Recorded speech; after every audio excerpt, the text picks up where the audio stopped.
What's going on, everyone? Today we're here with Vaughn Ayroso from the NYU College of Dentistry. We're going to learn a little bit about his journey to dental school and his experience as a D1 during COVID. Thanks for being here today, Vaughn. Thank you for having me. It's an honor, really. Yeah, no, it's a pleasure to have you, especially to take the time out of your day to do this. I'm sure the viewers, as well as me, really appreciate it. Can you just give us a brief description of your undergraduate journey, like where you're from originally, where you went to school, and if you took a gap year or not? Yeah, so I was born and bred in New York my entire life. I went to Hunter for undergrad. Then I took 4 years off to get some life experience. I worked at a dental office. Then I worked at a neurobehavioral research institute where I was doing like clinical trials as a research coordinator and a research medical assistant. And I came back, finished up my degree, and I applied. And then NYU was like, why don't you, NYU, I went to NYU and NYU was like, you should take a master's program so that we don't have like a 8-year-old transcript to go off of. And so I did, and then applied that year, got right in. Awesome. So was that like the only school you applied to, or is it many? Yeah, well, I kept it small because I was planning to reapply after I had finished my master's program. Like I applied in the middle of my 1-year master's program. So Gotcha. Okay. And I'm sure you're at NYU now, like you had to have a strong DAT score. What was your method for studying, or like in order to tackle that exam? right. So I was in the middle of my my master's program and I was applying for school and they're like, hey, your DAT score just expired. I need you to retake it. And I had to put it upon myself to take 20 credit semesters to finish a 2-year program in 1 year. So it's already, a lot. And then they're like, we need you to do the DAT on top of that. I'm like, oh, yeah, you got it. So I just sat in the library and studied and grinded.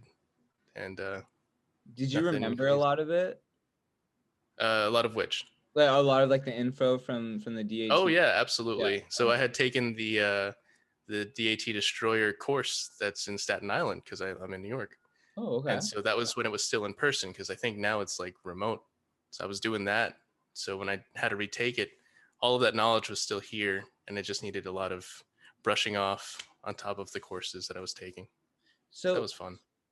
And that's good that you were able to remember it, and you were able to like attend the courses in person. Like I missed that. Yeah. What's your number one tip for pre-dents who are taking the DAT for their first time? Okay. Ooh. Well, I think DAT Boot Camp was great help for me because by the time I had to retake it during the master's program, I had forgotten all of Gen Chem, like all of it, because it's been like 10 years since I took a Gen Chem course. Right. And so the quality of material on the DAT Boot Camp, where they walk you through each lesson, really brings you up to speed for what you need just for that test. Mm-hmm. And then you can compartmentalize it, so it make room for all the other stuff you need. I feel that. So did you have any like philosophy going into this? Because I know I've heard a lot of people say like it's a test. They're not looking for understanding. They're looking for memorization, whether that's good or bad.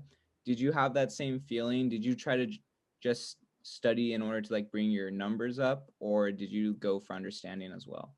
So when I was going to the master's program, I would go to the admissions office and ask this very question to them. And they would say, for the DAT score and for your GPA, it's not the number that matters. It's the trend. As long as you're trending upwards and you're improving as a person, that's what they like to see more. So it's not necessarily, a 16 is better than a 15 or whatever.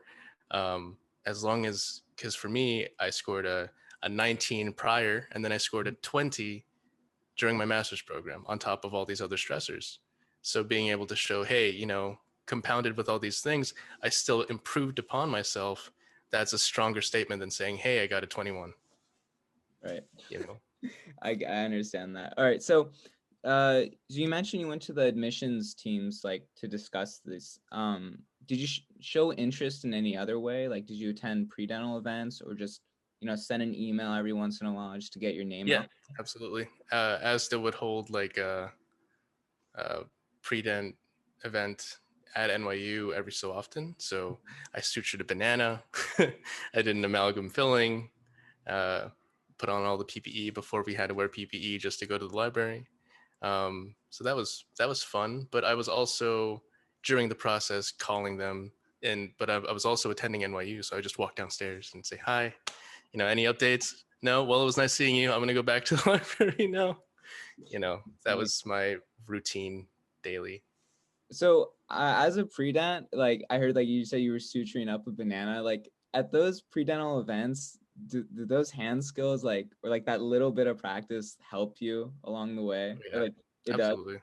Okay. Yeah, because getting the hand holds and the steady hands and knowing how big a tooth actually Hmm. is so important when it comes to going to your first lab as a D1, because it's like you underestimate it. You see how big it is on a computer screen, but when you hold it in your hand, it's a different experience. Okay. That's good to know. Now I won't like think of it so like think of it as something small when like they give me a little like block to outline or drill. Yeah, Um no, it's super important. so can you talk to me a little bit about your interview process? So this was still in person, I'm assuming, right? Yeah, yeah.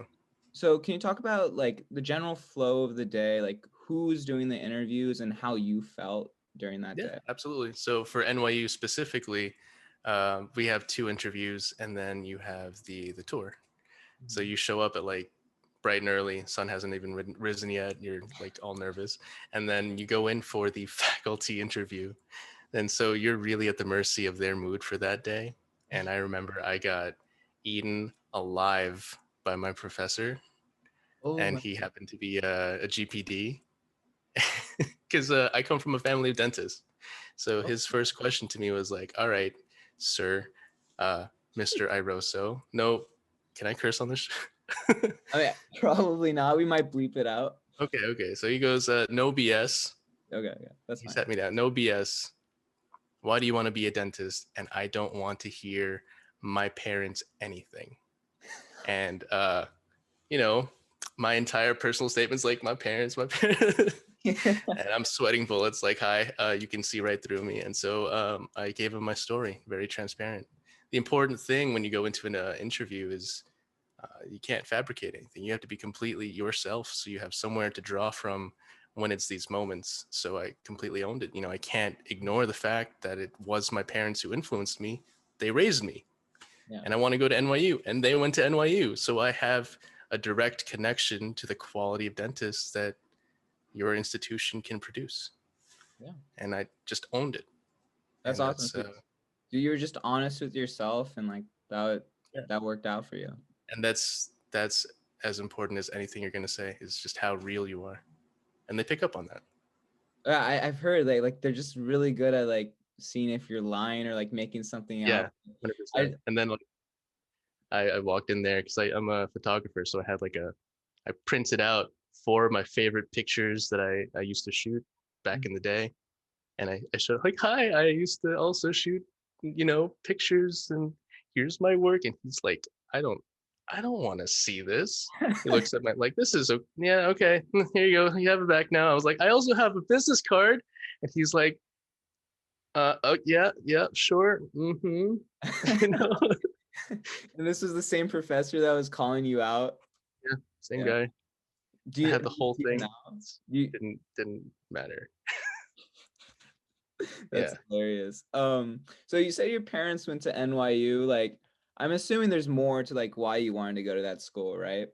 yeah, So, absolutely. what were some reason that you chose NYU, and like, what do you think makes NYU unique compared to other schools? Right. Well, the biggest thing is the what is it, the number of acceptances that they take, the what is it, the student size, the class Yeah, the size. class It's size. the Yeah. largest in the country, Hmm. so they have to have such a robust system to create such quality, even though they're having such big numbers. So Right. when I went there for my master's program, I wanted to see what the professors were like, because that's probably where it stems from, right? Mm-hmm. And so, yeah, absolutely. The professors that we have, they really reward people who work hard. They recognize it and they give it back to the student. And so, anytime you had a question, they would give you all the time you needed to get it out and address it one on one, even though, they're teaching a class of 1,000 or whatever. And So so, yeah, go ahead. yeah, I was gonna say that's interesting that you said like the class size is like it kind of like it reveals a plus about the school, whereas a lot of people would just be like a little intimidated by the fact that there's so many students and they say you can't meet your entire class or like there's not enough faculty for you to be trained properly. So Right. it was interesting to hear your perspective on it. Right. So when I was in the master's program, that's what I wanted to parse out. Like it wasn't just, oh, NYU and then NYU. No, I wanted to see like how they handle what the quality of instructors are. And yeah, I was very surprised. And I was able to do a lot of research with them as well. And that's something I wanted to pursue as a dental student. Hmm. So being able to do that as a pre-dent was huge because, I'm going to see the same people. And in fact, everyone I was passing on the research floor happened to give a guest lecture in our first semester. I was like, I know you. I know you too. But you can't say that because you're in a Zoom call with 300 other people. So Oh my gosh, right. I yeah. that yeah, that Well, has to now, be now, yeah. so w- okay, how has your transition been coming into dental school as a D1? So you can't so you said, like you said, you can like see your professors in person, but I'm sure there's more to it, right? Right. So, as the master's program, during the master's program, we all got that email like, hey, we're going to all completely transition to remote learning. Hmm. And I'm taking a 20 credit semester. So the workload is about the same. And so, um, having that experience made the transition into dental school as a remote student a lot easier, right? I have the setup, I have the Zoom installed on my computer already. Yeah. Like I have I know to split screen my setup, like Zoom call here, notes over here, go ahead, I'll spend the next 3 hours like this. Like the systems were in place, I just needed to transition to harder content. And so that was a seamless transition, and it was very serendipitous to have done that master's program prior. I mean, it seems like you were really prepared for it. What's like the consensus among your classmates? Do they have the same experience? It's split. It really is. It's 50-50. One person will absolutely hate it. I can't wait because for us, we're going back to what's it called? In person or business as normal in quotations in July. What that means, I have no idea. Awesome. I mean, So like it might be hybrid. It might just be completely back to normal. We're all getting vaccinations in like May. The NYU apparently is starting that up in May. okay. Um, but what that means when we're all fully vaccinated, I have no idea. So I'm guessing it's going to be hybrid for a little bit longer. Gotcha. So you're hybrid right now. So what's online and what's in person? We have all of our didactics online, and we only have one lab course right now. We're D1s, so we only go in for preclinical labs. So we do our class one preparations with the hand pieces and everything in lab. Mhm. So we go in for that once a week, and we're 380 kids, so they split us in half. So what is it? 100 for I can't do math right now. 190 of us are going to come in at like on a Tuesday. And the other 190 is going to be coming in on a Thursday. Mhm. But we're also 380 split up into general practices. I'm sure you've heard this from other NYU students. Uh, like 30 people per general practice. So I don't know, like 7 general practice students, GPs are going to come in on a Tuesday, and the other 7 are going to come in on the Thursday. And then they have like 2 GPs per floor in our 11th floor building. So we have like 5 floors that are clinics, and then 1 floor that's the sim lab that we're supposed to all fit into Mhm. pre-COVID. Mhm. And so we were split up like that, and we now this semester are rotating from floor to floor to get that experience with other professors and other setups, because the clinic floor is totally different from the sim lab, and the sim lab is completely different from the bench lab. Yeah. So yeah, So, and has your school made any like further changes to the curriculum as far as you know? absolutely. So last year they started the INDBE, and so with that comes a huge change in the curriculum, even without all this COVID stuff. Hmm. But with COVID, they had to make another change. So they've been front loading all of the didactic material in the first 2 years, even more than they were already doing. And then they're putting all the clinic stuff in the back, even more than they were already doing. So we, this semester, perfect example, I'm the curriculum representative for the class. And so we just met up with one of our professors for preclinical radiology. And so she's like, yeah, this is originally a D2 class, but and it's supposed to be a 2 session, 2 hour course, Hmm. and you get your competency and you're out. But this year it's a 1 4 hour session. Good luck. You get one chance, or else you remediate and have to redo it in July and in June. Oh, So it's a a little bit of a yeah. stressful time, but they prep you for it. They give And you this video to watch, and video. they give you a video, but it's like really what is it, thorough. Informative. It's what they Okay. do, and you can watch it a million times, and you have to take this quiz to show the teacher that yes, I know enough to answer 60 questions. Yeah. You know, Right. and then when you go into the lab, it's just physically doing the thing, and you're out. So So something that I was wondering is, at NYU, do the professors really push you, or is it more like you have to hold yourself up to a really high standard? And especially now, because I don't know if are you able to get as much practice as someone who was a first year like pre-COVID? this is the largest point of contention for our D1 year. We have no preclinical practice hours outside of the lab time that we have. So we can't just come in whenever we want after class to practice with our hands. We have to limit ourselves to the 3 hours. And so we have to be on and get everything out of these 3 hours Hmm. that we have in lab every week, or else. And God forbid you get like I don't know, COVID and aren't allowed into the building. You have to just make that time up the next time you come into lab. There's no makeup hours unless you email the professor and get I don't know, an understanding, an agreement with him. Wow, that sounds pretty serious. Like Yeah, you but it's, have to make the most of it. how do I put this? The professors, all of them, are they're so adamant about reassuring us that we're all going to get there eventually. We're all going to get there within our 4 years. It's just not going to be like other years. We're all going to get there eventually, is what they keep on saying. And when it comes to our clinicals, eventually, when we take our clinicals, Mhm. um, they have an understanding that we're not exactly up to snuff with the other years previously. So they have an understanding. Okay, it's not perfect, but it's competent. So you can move on. Okay, I see. So, and another question I had was that NYU, like you said, it's a very big class for each year, and right now you guys are split between coming in, like for example, on Tuesday or Thursday for your labs. How hard has it been getting to know the rest of your classmates? Like, have do people have like study groups outside of school, or like do they hang out with each other? What's that like? So right now we have the easiest way to connect with our students, our classmates, is this gigantic group chat.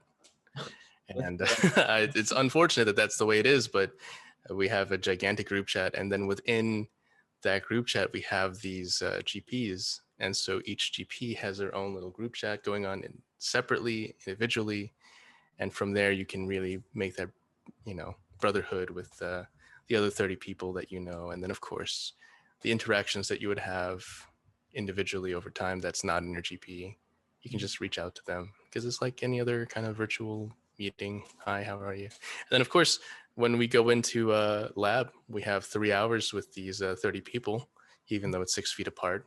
Like, hi, you're actually so much taller in person than I was seeing in that 2-inch box. yeah. Yeah, all the time. Okay. So I just want to like get a little bit of a summary now on your experience. I mean, you said it was fairly like easy for you to make that transition during COVID because you had experience before. For the average person, how would you look at this whole situation? So maybe it was easier for like your online courses, but like you have less time in lab. Could you just give your opinion on the whole situation? Right. So for me, I'm on the where I remember when I said it's like two-sided. Yeah. I'm on the side that absolutely loves remote learning Mm-hmm. because NYU prided itself on podcasting and recording, having a robust recording of each lecture.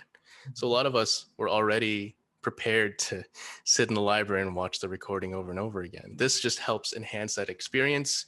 You know, without Zoom, it's so much harder to like you can't just type in the chat and be like, "Hi, professor, I had a question on the slide that you were just on." It's so like it's a lot harder to interrupt the professor in real life. And if the professor needs to move on, the professor can easily just like ignore the fact that you had a question over there and just keep on bumping through the rest of the 100 slides that he has left in 2 minutes. Like there's a lot more flexibility and efficiency that comes with it, assuming there's no technical difficulties, but that's also comes with the territory. Yeah. Okay. And so for me, I really love that. But the trade-off with the no practice, I'm sure every school is handling that differently. But I'm with the faculty on this one. I feel like we're all going to get there eventually. A lot of the learning that comes with the hand skills is going to happen when we graduate. I just want to be competent and I want to know how to make it work. Mm-hmm. I'll learn how to make it pretty when we can go back in and practice. Just let me be competent first, and then I'll be proficient at it later. Yeah, that's fair. All right. Thank you so much for your time today. Like the info that you gave me and the rest of the viewers are invaluable. I'm sure this is going to go a long way. If anyone has any further questions for you, is it possible they can reach out to you through like email? 1000%. Absolutely. Cool. Awesome. Do you want me to give you my email or do you want to post it later? We have it, so we can just include it in the description. So anyone who wants to reach out to Vaughn can just do that in the description of this video. And as for FutureDDS stuff, if you guys have any questions for us at FutureDDS, you can just DM us on Instagram @_FutureDDS. Excuse me, @_FutureDDS, and we'll try to reply as soon as possible. And until then, we'll see y'all next time.